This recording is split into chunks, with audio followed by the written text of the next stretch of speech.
오늘 주신 하나님 말씀은 사무엘상 16장 6절로 13절 말씀이 되겠습니다. 사무엘상 16장 6절로 13절 434쪽입니다. 받듭니다. 그들이 오매 사무엘이 엘리압을 보고 마음에 이르기를 여호와의 기름 부으실 자가 과연 주님 앞에 있도다 하였더니 여호와께서 사무엘에게 이르시되 그의 용모와 키를 보지 말라. 내가 이미 그를 버렸노라. 내가 보는 것은 사람과 같이 아니하니 사람은 외모를 보거니와 나 여호와는 중심을 보느니라 하시더라. 이새가 아비나답을 불러 사무엘 앞을 지나가게 하매 사무엘이 이르되 이도 여호와께서 택하지 아니하셨느니라 하니 이새가 산마로 지나가게 하매 사무엘이 이르되 이도 여호와께서 택하지 아니하셨느니라 하니라. 이새가 그의 아들 7을 다 사무엘 앞을 지나가게 하나 사무엘이 이새에게 이르되 여호와께서 이들을 택하지 아니하셨느니라 하고 또 사무엘이 이새에게 이르되 내 아들들이 다 여기 있느냐. 이새가 이르되 아직 막내가 남았는데 그는 양을 지키나이다. 사무엘이 이새에게 이르되 사람을 보내어 그를 데려오라. 그가 여기 오기까지 우리가 식사 자리에 앉지 아니하겠노라. 이에 사람을 보내어 그를 데려오매 그의 빛이 붉고 눈이 빼어나고 얼굴이 아름답더라. 여호와께서 이르시되 이가 그니 일어나 기름을 부으라 하시는지라.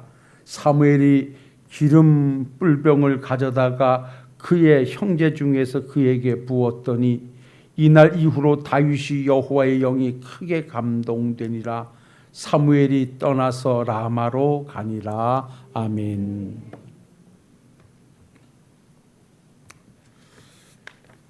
네, 오늘 이 본문의 말씀은 하나님께서 다윗을 이스라엘의 왕으로 세우시기 위해서 기름을 부으시는 한 장면을 우리가 보게 됩니다.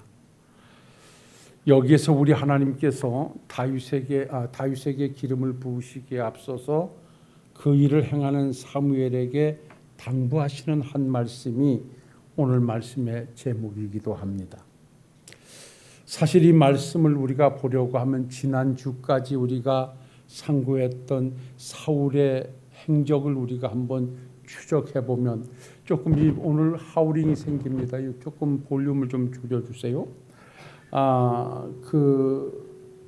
우리가 지난 시간까지 봤던 그 사울의 잘못된 행실, 그래서 하나님의 백성의 주권자로 세워졌음에도 불구하고 시작점에서 하나님 앞에 버림을 받게 되는 사울을 우리는 봅니다. 그가 왕위에 올라 2년이 되던 해에 지난주에 설교까지를 잠깐 소개해드리면 블레셋과의 전투에 임하게 되지요. 이것이 일명의 독립전쟁이기도 합니다. 아주 중요한 전쟁인데 실제 블레셋은 이스라엘에게 늘 강한 상대였고 이스라엘로서는 그들을 대항하기가 버거웠던 현실이기도 하지요. 자, 그래서 그들이 서로 대치하고 있는 믹마스의 전쟁이 시작될 지점에 이제 한 7일간의 시간을 두고 이들이 서로 항복을 종용하고 화해를 청하는 그 기간 동안에 이스라엘 백성들은 하나님께 도움을 구하는 제사라고 하는 예식을 준비하고 있었습니다. 근데 당시에 제사를 지낼 수 있는 자는 사무엘 선지자 외에는 없었죠. 이 상황 속에 길갈에 있던 사울 그리고 믹마스에 진치고 있는 블레셋 백성들 이제는 전쟁이 임박해 오는 상황에 겁을 먹은 이스라엘 백성들은 자꾸만 도망을 치고요. 이곳저곳 가서 흩어지고요. 또한 시간은 다 됐는데 제사를 지내 하나님께 도움을 구해야 할 사무엘 선지자는 나타나지 않고요. 이 상황 속에 전쟁은 임박해 오고요. 이 상황을 본 사울은 도저히 그 시간을 기다리지 못하고 할 수 없이 자기가 나서서 대신 제사를 하나님께 드리는 것으로 말미암아 하나님 앞에 망령된 행실을 행하였다라고 책망을 받으면서 당신의 나라가 길지 못하고 이제는 끝나게 될 것이라고 하는 경고를 받습니다. 이렇게 하고 그래도 하나님께서는 당신의 백성들을 사랑하시기에 그럼에도 불구하고 이스라엘 백성들을 보호하셔서 블레셋과의 전투에서 승리케 하신 이후에 얼마간의 시간이 지난 후에 하나님께서는 다시 사무엘 선지자를 불러서 사울에게 막중한 사명 하나를 주는데 그것은 아말렉과의 전투에서 그들을 진멸하라는 명령입니다. 그 이유는 다른 것이 아니라 430년의 종생활을 청산하고 무장을 해제한 상태에서 출애굽해 나오는 이스라엘 백성들에게 전쟁을 벌여와서 약탈을 감행했던 이 아말렉 백성들을 하나님은 도저히 용서하실 수가 없어서 그들의 근본을 말라버리시겠다고 사울에게 그들에게 전쟁을 명령하시죠. 그러면서 남녀노소 가축에까지 생명이 있는 건 하나도 남기지 말고 어떤 것도 전리품으로 챙기지 말고 진멸하라는 명령을 내립니다. 그리하여 사울은 그 명령을 받들고 아말렉과의 전투에 임해서 승승장구하면서 승리를 거두는데 그만 사울이 하나님께서 하나도 남기지 말고 진멸하라는 명령을 뒤로 한 채 자기들 눈에 보기에 기름지고 아름다운 양이나 소나 귀한 것들은 다 챙겨오고 그리고 그 나라의 왕이었던 아각까지 사로잡아서 그들이 승전부를 울리면서 돌아오고 길갈에다가는 자기의 승전비를 세우는 일까지 자행하고 맙니다. 이것을 보신 하나님께서 급하게 사무엘을 사울에게 보내셔서 사울의 행위를 책망하십니다. 그래서 사울이 가서 그러죠. 당신이 지금 행한 일이 무엇입니까? 그랬더니 하나님께서 명령하신 대로 아말렉과의 전투를 잘해서 승리했습니다. 근데 당신 지금 저기서 들려오는 저 짐승의 소리는 무엇입니까? 하나님께서는 어떤 것도 가지고 오지 말고 다 죽이라 하셨는데 저렇게 들려오는 짐승의 소리는 무슨 소리요? 라고 사무엘이 사울에게 물으니 사울은 이렇게 얘기하지요. 저것은 다른 것이 아니라 당신의 하나님 여호와께 제사하기 위해서 우리가 전쟁 중에 귀한 것을 가지고 왔습니다. 라고 핑계를 댑니다. 그랬더니만 사무엘이 하나님의 말씀을 받아 이러지요. 하나님께서 당신을 왕으로 세우신 것을 후회하십니다. 당신은 하나님의 말씀을 버렸으므로 하나님께서도 당신을 버려 왕이 되지 못하게 하셨습니다. 내가 하나님께 제사하려고 저걸 챙겨왔다는데 왜 그러시오라고 할 때 사무엘 전사는 그에게 말합니다. 하나님께서는 제사와 다른 어떠한 것보다도 하나님은 순종을 기뻐하십니다. 그런데 당신은 지금 하나님의 말씀 앞에 순종하지 않았고 불순종한 것을 당신은 지금 하나님께 제사하기 위함이라고 변명하고 있는데 하나님은 그러한 제사를 원치 않으십니다. 라고 하나님께서 사울을 버리심을 최후 통첩합니다. 이렇게 되어지자 사울은 사무엘의 옷자락을 붙잡고 내가 잘못했으니 한 번만 용서해 주시오. 지금이라도 나를 위해서 하나님께 좀 제사를 드려 주시오라고 해도 사무엘 전지사는 하나님께서는 한 번 말씀하신 것은 변개하지 않으시니 당신은 이제 왕으로 길지 못할 것입니다. 라고 매정하게 하나님의 말씀을 전하고 서로 헤어지면서 사무엘은 그 아픈 가슴을 쓸어안고 홀로 눈물을 짓고 있습니다. 비록 하나님의 말씀을 어겨서 하나님께 버림을 받았지만 그 사실을 통보하고 한나라의 지도자를 잃어야 되는 사무엘 선지자라도 아픔을 감당할 수가 없었지요. 이렇게 슬픔에 잠겨 있는 사무엘에게 오늘 하나님께서 찾아가셔서 네가 언제까지 사울의 일로 인해서 슬퍼하느냐? 그러지 마라. 내가 이제는 사울을 버려 왕이 되지 못하게 하였거늘 네가 언제까지 이렇게 슬퍼서 눈물 짓게 있냐. 그러지 마라. 빨리 뿔에 기름을 채워 가지고 가서 베들레헴에 사는 이새의 가정에 가서 그 아들 중에 내가 한 왕을 보았으니 거기다가 기름을 부으라. 하나님이 그렇게 명령을 해요.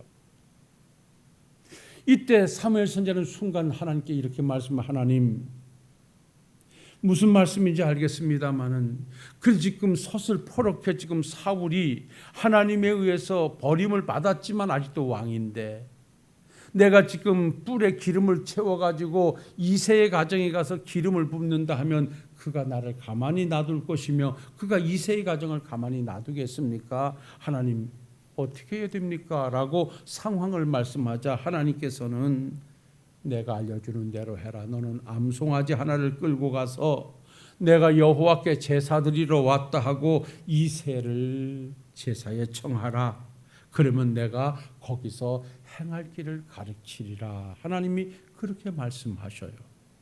그래서 사무엘 선지자는 송아지 하나를 취하여서 제사를 지내러 왔다는 명분을 내세워서 이새가 사는 베들레헴으로 가고 거기에서 이새를 청하게 되죠. 그래서 거기에서 이제 하나님께서 택하신 자를 위해서 기름을 붓기 시작을 합니다. 그래서 이때 이새에게는 8명의 아들이 있었는데 이새에게 너희들 아들을 다 데리고 와라. 하나님께서 너희 가정에서 왕을 세우기로 하셨으니 하나님의 마음에 합한 자를 내가 하나님의 말씀을 따라 기름을 부으려 한다라고 했을 때 이새는 큰아들이었던 엘리압을 그에게 데려다가 지나게 합니다. 그러나 하나님께서는 그는 내가 이미 버려서 왕이 되지 못하게 하였느니라. 아니다라고 말씀합니다. 그러면서 하나님은 이렇게 말합니다. 내가 보는 것은 사람과 같지 아니하여 사람은 외모를 보거니와 나 여호와는 중심을 보느니라. 그렇게 되자 이제 엘리압을 뒤로 하고 둘째 아들이었던 아비나답을 보내자 그도 아니라고 합니다. 셋째 삼마를 지나가게 해도 아니라 합니다. 그래서 아들 7명을 다 지나가도 하나님께서 아니다라는 거예요. 그래서 사무엘 선지자가 이새에게 묻습니다. 여기 지금 지나간 아들이 다냐? 그랬더니 오늘 말씀해 보니까 막내가 하나 있는데 그놈은 지금 가서 양을 치고 있습니다. 그래요. 그러냐? 그러면 그를 여기까지 데려오기 전까지는 내가 음식을 먹지 않겠다라고 하고 다윗을 불러오도록 하자 오늘 다윗을 보니까 오늘 12절 말씀에 이렇게 합니다. 이에 사람을 보내어 그를 데려오매 그의 빛이 붉고 눈이 빼어나고 얼굴이 아름답더라. 여호와께서 이르시되 이가 그니 일어나 기름을 부으라 하시는지라. 하나님께서 데려온 다윗을 보고 그가 선택된 자이니 기름을 부으라 하시고 그래서 사무엘 선지자가 그에게 기름을 부었더니 그 시간 이후로 다윗에게 하나님의 영이 임하였다라는 말씀이 오늘 본문의 내용입니다. 오늘 여러분들과 함께 나누려고 하는 말씀은 아주 간단합니다. 여기서 오늘 우리 하나님께서 말씀하시는 이 말씀을 우리가 한번 좀 깊이 상고해 봐야 되겠는데요. 하나님께서 한 일꾼을 선택하실 때 오늘 그 선택의 기준, 어떤 자를 사용하실 때 그 사용함의 기준이 하나님은 중심을 보신다라고 하는 것입니다. 사실 오늘은 문자적으로 중심을 보신다라고 표현했습니다마는 성경 전체를 돌아볼 때 하나님 앞에 사용되어지고 하나님의 영광을 드러내며 하나님의 나라를 건설해 갔던 모든 자들은 다 하나님이 중심에 합한 자였다는 거죠. 그러면 오늘 우리는 여기에서 사람은 외모를 보거니와 하나님은 중심을 보신다는 이 말씀의 뜻이 무엇일까요? 여기 외모라고 하는 원문의 뜻은 눈으로라는 말입니다. 그러니까 외모를 보지 마라, 눈으로 보지 마라, 가시적으로 나타난 현상을 보지 마라. 그것보다도 그 안에 있는 내면 중심을 보시는 하나님이시다. 그렇다면 오늘 하나님께서 다윗의 8 아들 중에 7을 다 지나가게 하시고 막내 다윗을 보시고 이가 내 마음에 합한 자다, 이에게 기름을 부으라고 말씀하셨는데, 그것을 다른 말로 표현한다면 하나님이 다윗의 중심을 보셨다는 것이거든요. 그러면 여기서 말씀하고 있는 중심은 뭘 의미하는가? 성경 전체를 떠듬어 보고 다윗의 행적을 찾아볼 때 우리는 두 가지로 찾아볼 수 있는데, 그가 가지고 있는 겸손된 신앙입니다. 그 겸손된 신앙에서 두 번째는 진실함이 나오는 것입니다. 그러니까 전제해 드린다면 오늘 하나님께서 사람은 외모를 보거니와 나 여호와는 중심을 보느니라고 말씀하시는, 오늘도 하나님은 우리의 어떤 중심을 보고 계시는가? 바로 하나님을 향한 겸손된 신앙과 더불어서 진실성을 가지고 있는 자를 오늘도 하나님은 일꾼으로 선택하시려고 하고, 그러한 자를 하나님의 거룩한 나라의 일꾼으로 사용하고 계신다는 것입니다. 그래서 오늘도 하나님의 새로운 일꾼 되는 자들, 또 일꾼 되어 살아가는 우리들 모두가 하나님 앞에서 내가 과연 어떠한 믿음의 모습을 가지고 하나님의 마음에 합한 자로 믿음과 사명의 길을 가고 있는가를 점검해 볼 때, 그 중심을 보시는 하나님 앞에 우리는 겸손된 신앙, 그것을 보여드려야 돼요. 다윗이라는 사람은요, 우리가 성경 전체를 떠듬어 볼 때 그는 오늘도 그랬어요. 실제 다윗도 소문대로 다 알고 있었을 거예요. 하나님께서 사무엘 선지자를 자기 가정에 보내서 자기 가정 형제들 중에서 왕을 선택하려는 사실을 다 알고 있었을 거란 말입니다. 그럼에도 불구하고 다른 형제들은 내가 혹시나 왕이 될까 싶어서 모두가 다 아버지의 명령을 따라서 다 준비하고 갖추고 있는데, 다윗은 지금도 그 자리에 함께 하지 아니하고 가서 양을 치고 있어요. 목동으로서, 아버지의 아들로서 그 위치에서 그 사명을 다하고 있어요. 이 하나의 단면을 보여준다 할지라도 다윗은 겸손한 자였고 언제든지 진실된 모습으로 자기 일에 최선을 다했다는 것을 우리는 볼 수가 있습니다. 거기서만이 아닙니다. 그 이후에 다윗이 왕위에 올라서도 그의 행실 하나하나를 찾아가 보면 그는 여호와 앞에 언제든지 겸손한 신앙인이었어요. 그러면 우리가 여기서 말씀을 한번 정리해내야 되겠는데, 하나님 앞에 겸손된 신앙인은 무엇으로 입증하는가라고 한다면 두 가지로 입증할 수 있는데, 그 첫 번째는 언제든지 하나님의 말씀에 순종한다는 것입니다. 그리고 또 다른 하나는 언제든지 하나님을 의지한다는 것입니다. 오늘날도 마찬가지입니다. 하나님 앞에서 겸손한 신앙인은 어떤 사람인가? 진정 하나님이 중심을 보시고 아름답게 사용하는 진정한 믿음의 사람, 진정한 하나님의 일꾼은 누구인가? 바로 겸손한 사람인데, 그 겸손한 사람은 어떠한 상황 앞에서도 자기의 환경이나 자기의 방법이나 자기의 유익을 전제하지 아니하고 하나님의 말씀 앞에 아멘하고 순종하여 그 길을 가는 자가 바로 겸손한 자라는 것입니다. 사울이 무엇이 하나님으로부터 표림을 받을 수밖에 없었습니까? 하나님이 왜 사울을 폐위하셔야만 했습니까? 그는 말씀에 대한 불순종이었습니다. 하나님께서 분명히 아말렉과의 전투에서 하나도 남기지 말고 다 진멸하라는 명령을 하달했음에도 불구하고 그 하나님의 말씀을 뒤로 한 채 자기 눈으로 보기에 좋은 것들, 기름진 것들을 전리품으로 챙겼고, 그 승리는 하나님께서 반드시 함께 하셔서 승리한 것임에도 불구하고 자기가 승리한 것처럼 포장하기 위해서 그 나라의 왕인 아각을 사로잡아 왔고, 길갈에다가 돌아오면서 블레셋 아말렉과의 전투에서 승리했다는 승전비까지 세웠습니다. 이게 바로 교만입니다. 그 교만은 어디에서 시작됐는가? 하나님의 말씀을 어기는 데서부터 시작됐던 것입니다.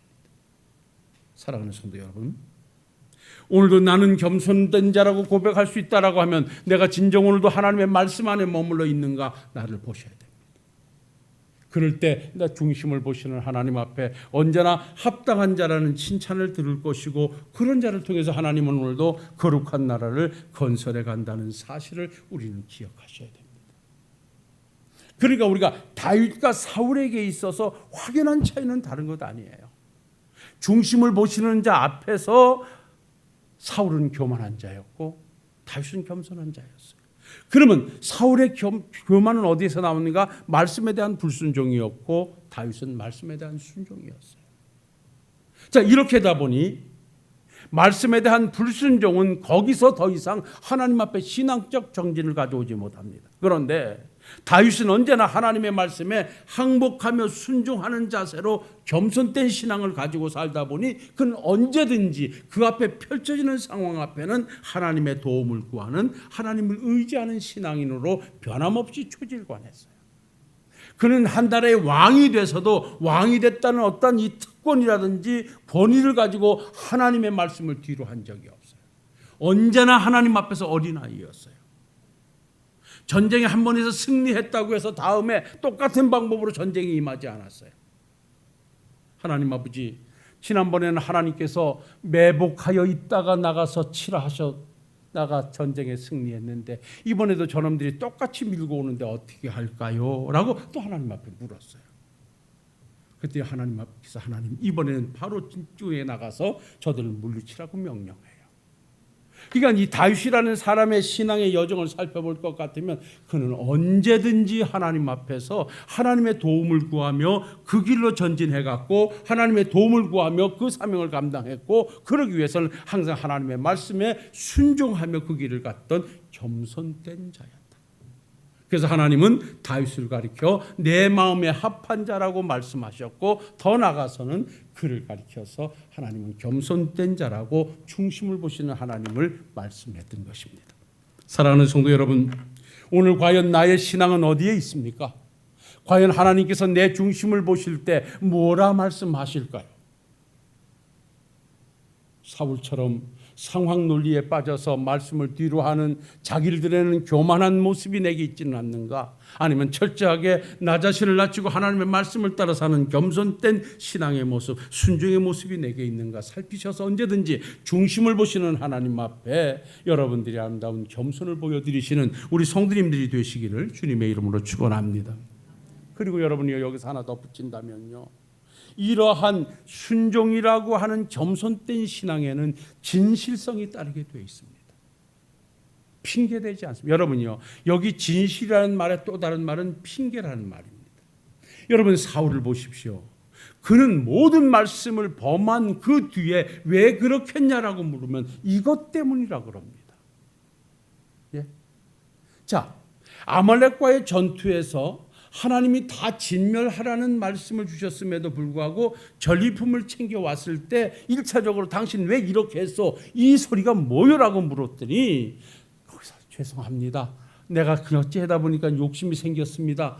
그랬더라면 하나님께서 또 길을 주셨겠지요. 근데 거기에서도 하나님께 제사하려고 챙겨왔다라고 진실을 호도합니다. 거짓을 말합니다. 그래서 사무엘 선지가 책망하지요. 하나님께서는 그런 제사를 기뻐하지 않소. 하나님께서는 순종이 수행의 기름보다 더 낫다고 말씀하십니다. 라고 해서 단호하게 사울의 잘못을 책망하자 옷자락을 붙잡고 한 번만 좀 살려달라고 애원해요. 그러면서 뭐라 그런 줄 압니까? 내 백성들이 두려워서 백성들 때문에 어찌할 수 없어서 내가 이렇게 했습니다라고 또 핑계를 대요. 여러분 여기서 보십시오. 겸손함이 없는 자리, 교만으로 채워져서 말씀을 어긴 자리에는요, 반드시 또 다른 핑계거리가 생겨나는 현장에는 진실성의 결여가 만들어진다는 것입니다. 오늘도 하나님은 그런 자를 쓰지 않습니다. 사람이 실수할 수 있습니다. 넘어질 수 있습니다. 잘못할 수 있습니다. 그러나 그 자리에서 내가 넘어지고 잘못된 것에 대한 고백이 있으면 우리 하나님은 더 이상 묻지 않으십니다. 그런데 그것을 감추려고, 그것을 호도하려고, 하나님께 제사하려고 백성들이 두려워서라고 말씀하니 하나님은 그를 버리실 수밖에 없었어요. 그러나 다윗은 그렇지 않았어요. 다윗도 연약한 자라 그가 왕이 돼서 가는 과정 속에 수많은 실수와 수많은 범죄를 했어요. 우리아의 밧세바 때문에 살인죄도 저지르고요, 간음죄도 저지르고요, 엄청난 죄도 범했어요. 그러나 나단 선지자를 통하여 당신이 바로 하나님 앞에서 행한 정말 나쁜 놈입니다. 100마리의 양이 있는데 한 마리의 양을 찾기 위해서 그를 죽였다라고 책망받을 자, 침상을 띄우면서 하나님 앞에 조금도 가림없이 통회해서 하나님으로부터 새로운 길이 열렸던 것도 우리가 잘 알고 있어요. 그게 바로 진실성입니다. 그래서 오늘은 우리가 중심을 보시는 하나님 앞에 나는 어떤 모습으로 살아야 되겠는가? 오늘 다윗의 어떤 중심을 보셨는가라고 하는 답은 다른 데 있지 않습니다. 겸손된 신앙을 보십니다. 그리고 하나님을 의지하는 순종의 신앙을 보십니다. 그리고 가식이 없는 진실한 신앙을 오늘도 요구하고 계신다는 이 말씀을 가슴에 새기시고 중심을 보시는 하나님 앞에서 언제나 겸손히 그 믿음의 길로 그 사명을 다해 가시는 우리 성도님들이 되시기를 주님의 이름으로 축원합니다.